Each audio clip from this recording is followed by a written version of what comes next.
So what are the sources of power in a negotiation? In a prior video, we talked about the characteristics of power and how power, the types of use, how it can materialize or be present there.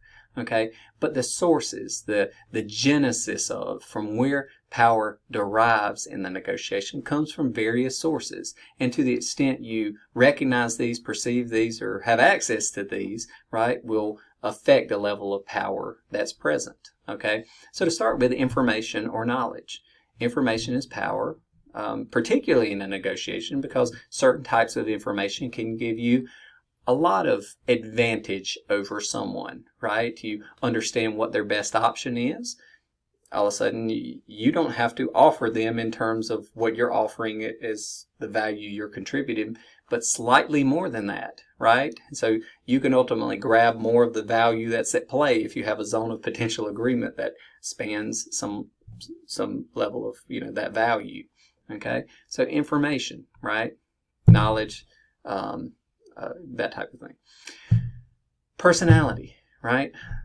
An individual's personality is a source of power, right? Whether they have the ability to persuade you, whether they have the ability to intimidate you, whether they have the ability to create empathy or endear you to them so that you want to help them. So once again, power being how someone is able to influence you, okay? Personality can be a source of that, right? Some people's personality gives them a source of power in many situations, including a negotiation, okay?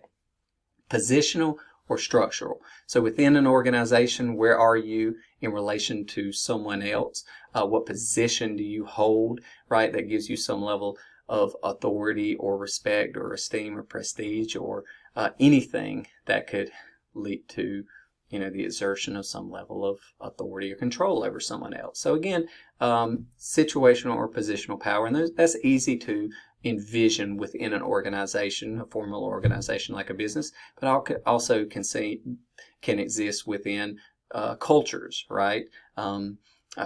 Class systems within some cultures, or just socioeconomic status within another culture, okay?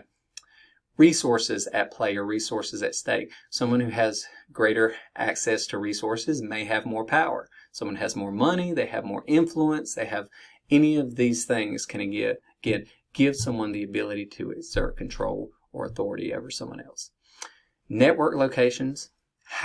Where are you positioned in the chain of communication? How close are you to others, right? What is your ability to influence others or have others influence you, or to communicate information throughout or within the network? So simply your position there, right? As an influencer, right? We've all heard, don't start an argument with somebody who buys ink by the barrel. That was the old saying, to not get into an argument with a newspaper, right? Because they could easily print their opinion all day long, where you may have less access to that type of thing, right? So again, network locations, right? Relationships, all right? If you have a relationship with somebody like parent-child, older sibling, younger sibling, any of these can create a power dynamic that otherwise would not be present, okay? So that being said, to the extent you recognize this, that somebody, again, has this relationship, then you can account for the level of influence or control or power that can exert itself in that scenario. And then lastly, context.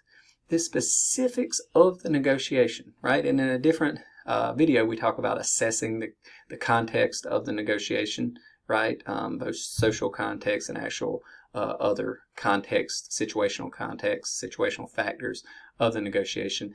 This can give rise to a source of power. If you control the interest at stake in the negotiation, if you control the timeline, if you control, well, anything that comes into play in terms of how the actual negotiation is going to take place, or the interest at stake, then again, you have these context-based power over the other party, because by controlling these aspects, you in a way control the negotiation process and thereby control them. So again, exerting some level through of control over the situation or the other person. That is generally not voluntary, right? Not they didn't allow you this power; you were just able to exert it upon them.